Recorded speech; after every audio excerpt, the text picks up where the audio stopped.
परीक्षित बोले क्या क्या प्रश्न हुआ? बोले गज को उबाला कि गिला को उबाला। भगवान कहते हैं जो मेरे भक्त के चरण पकड़ लेता है उसको पहले मैं उद्धार कर देता हूं।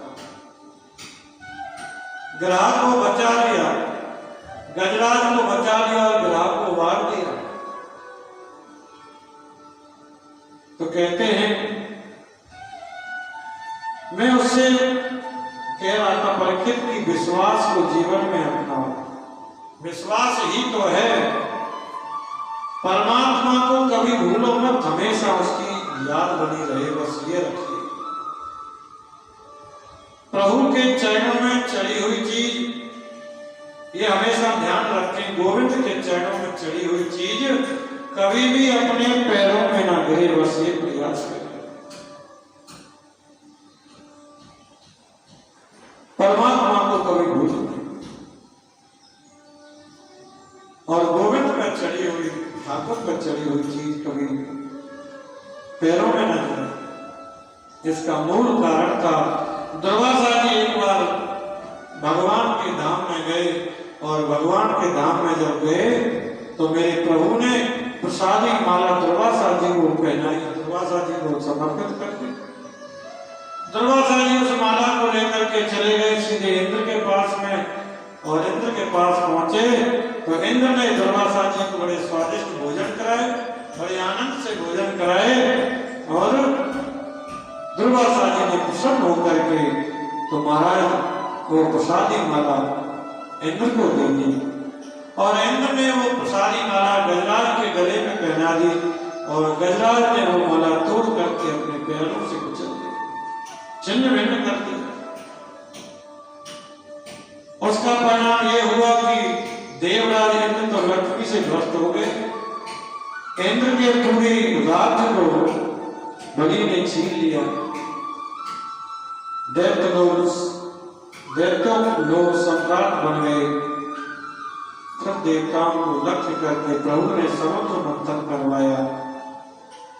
बासुकी नाग को रस्सी बना करके मंदराचल पर्वत को मछली बना करके निकाला, उससे जहर को भगवान शंकर पी गए। उसके बाद में कामधेनु गाय निकली, धन्वंतरी निकले, ऋषियों को दान में दे दी, और अनंत अनंत प्रकार के रत्न निकले, अमृत का कलश लेकर के धन्वंतरी निकले। दैत्य लोग छुड़ा करके अमृत लेकर के गए तो भगवान ने मोहिनी रूप लेकर के आए और अमृत समस्त देवताओं को पिला दिया, दैत्यों को परास्त कर दिया। शंकर जी उस रूप को देख करके देखने के लिए आए और मोहित हो गए। मेरे कहने का तात्पर्य कि सेवा की कोई अपराध ना हो, सेवा में कोई अपराध नहीं होना चाहिए।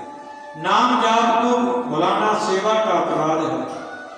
भगवान के चरणों में चढ़ी प्रसादी माला पैरों में डालना सेवा का अपराध है। फूल तुलसी जो परमात्मा को चढ़ी हुई है हमारे पैरों में न गिरे, हमेशा ये प्रयास है। ये अपराध होता है महाराज। देवताओं को यद्यपि नारायण की कृपा तो उन पर है, नारायणी कृपा से उन्हें विजय तो मिल गई, लेकिन विजय मिल गई, अमृत का पान मिल गया।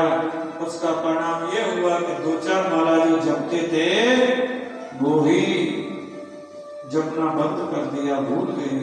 परमात्मा के नाम स्मरण बिना बिगड़ी बन थोड़ी सकती है। बिगड़ी को बनाने की ताकत यदि किसी चीज में है तो वो मेरे गोविंद के नाम में है। गोविंद के नाम से सामर्थ्य है कि हम कितने भी ऊंचे पद पर बैठ जाएं, पर अगर गोविंद का स्मरण नहीं है तो उसके बगैर मुक्त नहीं मिल सकता। इसलिए चैतन्य देव ने कहा है परमात्मा के नाम से बढ़कर मुक्ति का कोई साधन नहीं है। कृष्ण नाम से बढ़कर कोई भी मुक्ति का साधन नहीं है। देवता अमृत को पीकर के अभिमानी हो गए, उनमें अहंकार आ गया और गोविंद को भूल गए। कल्याण होगा कैसे? प्रहलाद जी के पौत्र जो बलि महाराज हैं, दैत्यों के राजा हैं महाराज, दैत्यों के राजा हैं। बलि राजा को परम संत कहते हैं। 12 भागवतों में राजा बलि का नाम आता है, 12 भागवतों में राजा बलि का नाम आता है। बलि महाराज ने अपने गुरु शुक्राचार्य को प्रणाम किया और कहा, गुरु जी देवताओं से हम परास्त हो गए। गुरुवर ये बताइए कि देवताओं ने अमृत पान कर लिया है, इसलिए हम उन्हें मार नहीं सकते, लेकिन क्या हम उन्हें हरा भी नहीं सकते? आचार्य शुक्राचार्य जी ने कहा, राजन अमृत पान करने वाले व्यक्ति को हम मार नहीं सकते, लेकिन हरा तो सकते हैं, परास्त कर सकते हैं। तो 3 बातों का जीवन में अपना लो। 3 बातों को यदि जीवन में अपना लोगे तो तुम ये हरा सकते हो। पहली बात क्या है? गौ सेवा। गौ सेवा करो। हर हिंदू को गौ की सेवा करनी चाहिए। गौ में 33 करोड़ देवी देवताओं का वास है। घर में पहली रोटी बने तो गाय के लिए निकले, कुत्ते के लिए निकले, कौवे के लिए निकले, गाय के लिए चारा निकाले महाराज। गाय की सेवा करने से 33 करोड़ देवी देवताओं की पूजा हो जाती है। गौ सेवा, गुरु सेवा और अतिथि सेवा। घर पर कोई भी आ जाए वो भूखा ना जाए, अतिथि का सत्कार होना चाहिए। एक बार शुक्राचार्य ने कहा, बलि स्वर्ग पर चढ़ाई कर दो, मेरा आशीर्वाद है, तुम्हें विजय श्री प्राप्त होगी। बलि महाराज ने सेना को साथ में लेकर के स्वर्ग पर चढ़ाई कर दी। महाराज स्वर्ग पर चढ़ाई कर दी और बलि को त्रिलोकी पर कब्जा कर लिया। त्रिलोकी के सम्राट बन गए राजा बलि। बलि महाराज त्रिलोकी के राजा बने हैं। ये इनकी मनस्थिति बन गई। देवता मारे मारे करते हैं, चारों मारे मारे देवता बनते हैं। पुत्र के जीवन में जब संकट आता है तो मां को बड़ी तकलीफ होती है। सबसे ज्यादा मां को ही कष्ट होता है। मां का पुत्र के प्रति जो स्नेह होता है वो किसी का नहीं हो सकता। देवराजेंद्र और देवताओं की मां का नाम है अदिति। माता अदिति अपने महल में आज बड़ी उदास बैठी है, शांत बैठी है। भगवान कश्यप ने माता अदिति से पूछा, देवी क्या बात है, आजकल आप इतनी उदास रहती हो, क्या वजह है, क्या बात है? आपका पूजा पाठ में नित्य नैन में मन नहीं लगता? क्योंकि जिसको रोज मंदिर जाने की आदत हो, तो एक दिन यदि मंदिर नहीं जाता तो उसका मन नहीं लगता, उदास हो जाता है। जिन लोगों को नेम से माला जाप करने की आदत है और वो उनका नित्य नेम ना हो तो उनका पूरा दिन बेकार निकलता है। ऐसे लगता है मानो कुछ किया ही ना हो। जिस दिन उसका जाप पूरा ना हो, दिन भर कुछ ना कुछ अच्छा नहीं लगता। इसलिए भगवान कश्यप ने माता अदिति से पूछा, सब ठीक है ना देवी? माता अदिति ने बोली, सब प्रणाम, सब प्रकार का आनंद है, कोई कमी नहीं है। मेरी उदासी का तो मूल कारण एक ही है कि मेरे पुत्र देवता स्वर्ग को राजा बलि ने छीन लिया है। देवताओं के स्वर्ग को छीन लिया है राजा बलि ने और मेरे पुत्र मारे मारे कर रहे। भगवान, मैं किसी को कष्ट देना नहीं चाहती, यही मेरे दुख का कारण है। मैं अनित किसी का नहीं देखना चाहती कि वो भी तो मेरे पुत्र ही है। ऐसा कोई पुत्र मेरे घर जन्म लेकर के आए कि राजा बलि से मैं युद्ध नहीं चाहती, राजा बलि से स्वर्ग को मांग करके ले आए, स्वर्ग को मांग करके ले आए। ऐसा कोई पुत्र मेरे घर में जन्म ले। कितने संकट की बात है, आज मेरे पुत्र इंद्र आदि मारे मारे भटक रहे हैं, स्वर्ग को छीन ले आए हैं। भगवान कश्यप ने अपनी पत्नी को कहा, देवी एकम देहो भौतिको अनात्मा कब चात्मा प्रकृते परा। देवी कौन किसका पुत्र कौन किसकी माता, ये तो सिर्फ एक मोह मात्र है।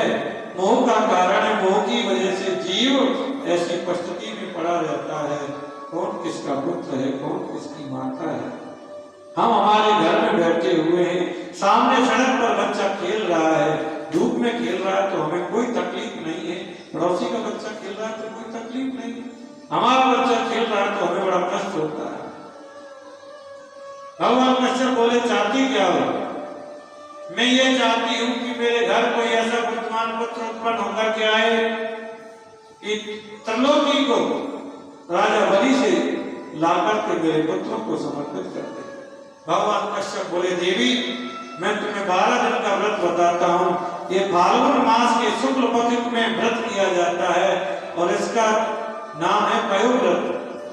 व्रतपदा से लेकर के त्रयोदशी तक व्रत होगा और प्रातः जल्दी उठना, भगवान के चरणों में सेवा अर्चना प्रणाम वंदन करना, यज्ञेश भगवान की स्तुति करना और इस स्तुति का तुम नित्य नेम जाप करोगी तो तुम, मुझे लगता है कि भगवान तुम्हारे घर पुत्र बन करके आएंगे, तुम्हारे घर स्वयं भगवान पुत्र बन करके आएंगे। निष्ठा में बड़ी ताकत है, विश्वास में प्रभु का वास है। माता दत्ती ने बड़ी निष्ठा के साथ में व्रत किया और निवृत्त के लिए आपके घर पुत्र बन करके आऊंगा, मेरा विश्वास है। उधर देवता लोग रोते रोते हुए नारायण के शरण में गए, भगवान हमारी रक्षा करो। भगवान ने कहा, भगवान बोले क्या हुआ? देवता बोले बहुत बड़ा कष्ट आ गया है हमारे जीवन में। राजा बलि ने त्रिलोकी को अपने कब्जे में कर लिया। भगवान बोले सुनो, तुम्हारी माता अदिति ने व्रत किया है, पयोव्रत व्रत किया है और मैं उनके घर पुत्र बन करके जाऊंगा। मैं भगवान होके भी राजा बलि से युद्ध में नहीं जीत सकता क्योंकि राजा बलि के ऊपर गुरु की कृपा हुई है। गुरु मेहरबान तो चेला पहलवान महाराज। हाँ, इतना हो सकता है मैं राजा बलि से भिक्षा में त्रिलोकी को मांग करके ला सकता हूं। राजा बलि ने के भगवान प्रकट हुए हैं, वामन के रूप में भगवान प्रकट हुए। बोले वामन भगवान की। भादों के महीने में वामन भगवान प्रकट हुए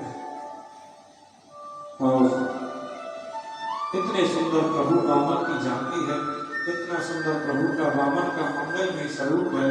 बलिहारी प्यारी झांकी, आहा, छोटे छोटे चरण हैं, छोटे छोटे हाथ हैं, छोटा सा मुखारबंद है, टमाटर जैसे गाल है, बेगम फल जैसे होठ हैं, चमकता हुआ चेहरा मेरे गोविंद का देख करके सब बड़े आनंदित हो रहे हैं। बड़ी सुंदर बाल कृष्ण की झांकी है जिसे देख करके सब मगन हो रहे हैं। वामन भगवान ने कहा आपका आदेश है तो ऐसा ही होगा, क्या चाहिए बताओ? कहते हैं कि राजा बलि से त्रिलोकी को भिक्षा में ला करके समर्पित कर दो, बस यही दक्षिणा है। वामन भगवान आज राजा बलि के यज्ञ मंडप में पधारे हैं। यज्ञ मंडप में पहुंचे जैसे ही तो राजा बलि ने देखा कि महाराज अपने गुरु से कहने, गुरु जी आज तो मेरा यज्ञ सफल हो गया। आज तो ऐसे लगता है मानो साक्षात सूर्य नारायण ही चल कर के आ रहे हैं। शुक्राचार्य कहते हैं राजन सूर्य नहीं तो चंद्रमा तो जरूर है, इतनी सुंदर तो हमने भी कभी नहीं देखी। चलते चलते यज्ञ मंडप में पहुंचे। स्वागतम ते नमस्तुभ्यं ब्राह्मण किं करवामते। आपका बहुत बहुत स्वागत करता हूं। भगवान वामन का रूप देख करके गदगद हो रहा है राजा बलि। भगवान के हाथ में माला लगी हुई है, एक हाथ में कमंडलू लगा है, बगल में आसन है, छत्र लगा हुआ, चरणों में चरण पादुका पहनी हुई है, कौपी धारण किए हुए, चौथा भक्त स्थल है, जनेऊ धारण किया हुआ है, बस और कुछ भी नहीं। ऐसा सुंदर रूप देख करके राजा बलि के मन में ऐसा ख्याल आया कि ऐसा सुंदर तपस्वी तो मैंने कभी नहीं देखा। आज सब कुछ इसको कुछ इसको दे दूं, मैं सब कुछ इसको दे दूं। क्या चाहिए भगवान बताइए? ब्राह्मण देव क्या चाहिए आपको? भगवान कुछ बोलते नहीं। तो राजा बलि ने शुक्राचार्य से बोलो, जी ये बोलते क्यों नहीं? शुक्राचार्य कहे तुम्हें दिखाई नहीं देता, माला चल रही है तो बोलेंगे कैसे? राजा बलि के मन में और श्रद्धा जागृत हो गई। गुरु चेले की बात ही चल रही थी कि इतने में भगवान ने अपनी माला पूरी कर ली। भगवान ने कहा दो आप ही राजा बलि हैं? बोले जी भगवान मुझे ही बलि कहते हैं। अरे राजन, तुम यदि कोई दान की बात करते हो तो इसमें कोई आश्चर्य की बात नहीं है। आपके बाबा दानी, आपके परबाबा दानी, और यदि आप भी कोई दान की बात करते हो तो इसमें कौन सी आश्चर्य की बात है? लेकिन मैं तो महान त्यागी हूं, मैं तो महान त्यागी हूं, मैं तो आज तक एक पैसा भी दान नहीं दिया। राजा कहते हैं भगवान मैं तो कुछ देना चाहता हूं। कांचनम, अरे आपको 2-4 महल बनवा के दे दूं, क्या चाहिए? अरे भैया हमारे पास एक ही छाता है, एक छाता में कैसे ब्राह्मणी रहेगी? बोले कांचनम महल बना दूंगा, मणियों का महल बनवा दूंगा। महाराज आप बातों करें। अच्छा आप तो बहुत अच्छे हैं महाराज। अरे देखो आप विवाह करा दोगे तो खाने पीने की व्यवस्था, बोले मैं करा दूंगा, भंडार खोल दूंगा आपके लिए, आप बातों करो। राजन आप तो बहुत अच्छे हैं। अरे मान लो विवाह हो गया तो फिर विवाह के बाद में बाल गोपाल होंगे, की पढ़ने की व्यवस्था, बोले सब करूंगा। हिरण्यकश्यप विश्वविद्यालय है, उसमें तुम्हारे बच्चों की सब व्यवस्था हो जाएगी, आप सब हाँ करो महाराज। राजन आप तो बहुत अच्छे हैं, लेकिन एक व्यवस्था ना कर पाओगे क्या? बोले कि महाराज जब बाल गोपाल होंगे 2-4 होंगे, राजा बलि कहेंगे 2 होंगे कि 4, ये तो आपको पता होगा। अरे 2-4 बाल गोपाल होंगे तो उनमें से एक आध मर भी सकता है। बोले बिल्कुल मर भी सकता है, क्या पता। तो जब कोई एक आध मर गया तो उस मर जाने के बाद जो रोआ जाता है, उस रोने की क्या व्यवस्था है आपके पास? राजा बलि ने कहा हद हो गई। अरे पुत्र आपका मरेगा तो रोने के किराए को थोड़ी लेके आऊंगा, रोना तो महाराज आपको ही पड़ेगा। भगवान ने कहा तो ऐसा काम ही क्यों करें जिससे रोना पड़े? अरे भैया हम तो एक ही चाहता में ठीक है, हमें नहीं करना विवाह, उस चक्कर में नहीं पड़ना। राजा बलि ने कहा हद हो गई, 2 घंटे से समझा रहा हूं, जैसे तैसे माना और फिर मना कर दिया।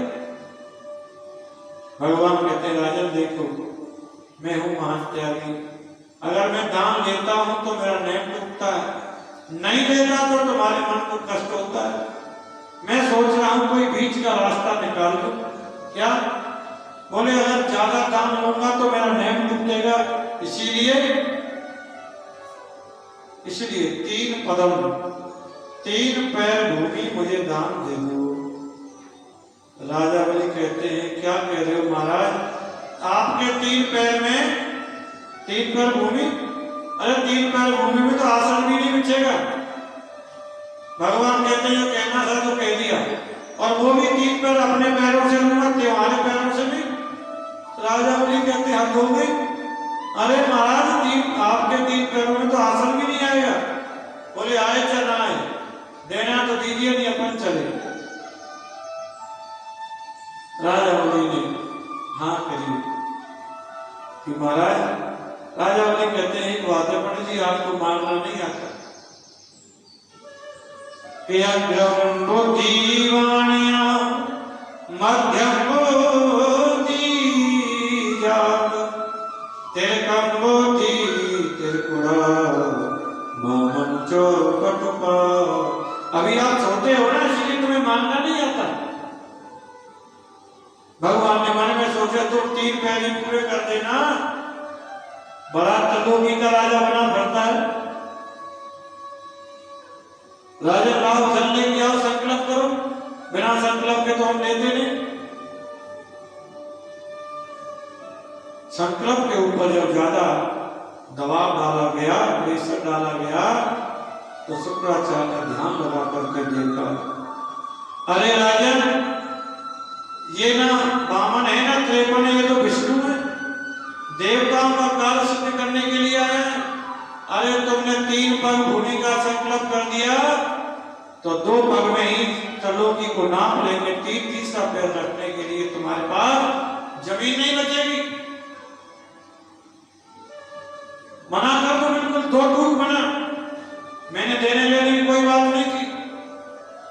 राजा बलि कहते हैं, गुरु जी क्या बात करते हो? आप झूठ बोलने के लिए कहते हो? आप झूठ बोलने के लिए कहते हो? अरे राजन,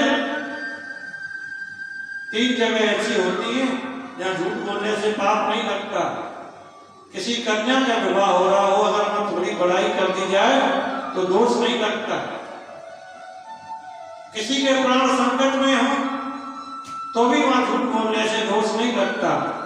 और संपूर्ण धन नष्ट होने वाला हो, वहां भी यदि कोई झूठ बोला जाए तो वो भी झूठ नहीं कहलाता। इसलिए कह दो कि मैंने देने लेने की कोई बात नहीं की, पधारो घर कभी आना। राजा बलि ने कहा, नहीं भगवान, अगर ये साधारण ब्राह्मण है तो 3 पग से ज्यादा ले नहीं सकता, और विष्णु है तो सब कुछ ले ले, सब कुछ उन्हीं का ही तो है।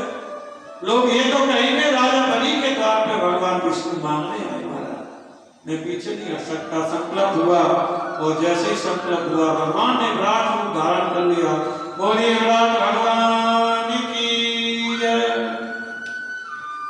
2 पग में ही संपूर्ण पृथ्वी को 2 पग में ही